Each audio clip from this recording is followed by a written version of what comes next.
The contours may have changed, but the challenge has not.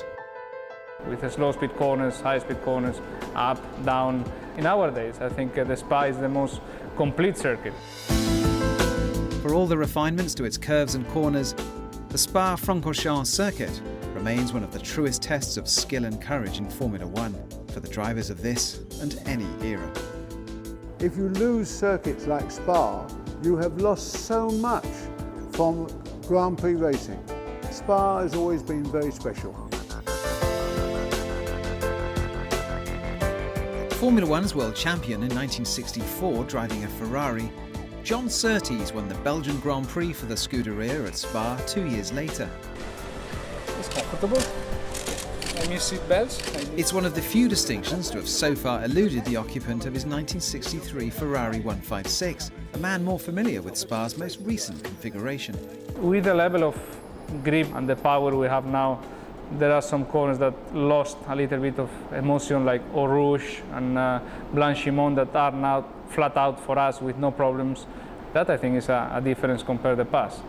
That's fantastic, because in our time, what we had to watch is, yes, get the speed into it, but not too much, because you needed to make certain you were on the power through the corner, so you got to drive up the hill afterwards, because the big thing was that if you didn't get off that corner, someone would immediately pick you up and slipstream you up to where you now turn right, we turned left.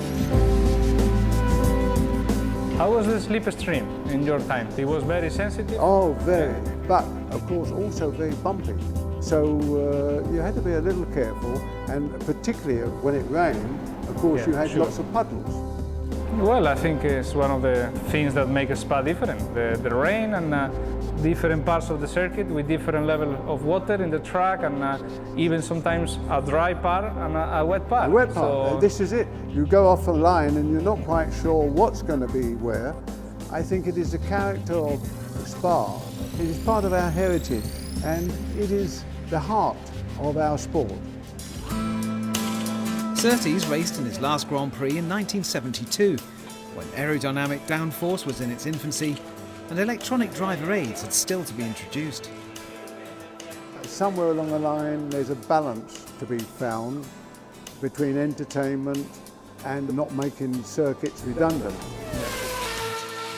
It's important that the people with the real skill can still be able to snatch back those few tenths. You have this difference between a pretty good driver and a very good driver.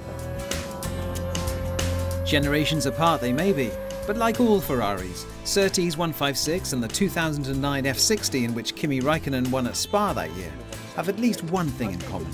It's great to hear that these two cars share the Shell technology. The lubricant and the fuel remains the same characteristic, which is to make the car finish all the races with no problem, but have something more than your competitors, and how Shell were sharing this passion so many years. In 2011, that passion for technological advance and the unstinting search for speed are combined again at Spa in the Shell Belgian Grand Prix. We feel a special weekend. Places like Spa or Monaco, etc. You know that winning there means something extra. We all want to win every race, but in those places you put something more, because you feel it. That is a special weekend. With the sort of corners which they develop at Spa, you get through and you get that satisfaction. To come across the line, it is a bonus. You felt special. And I think that is what we mustn't lose from motorsport.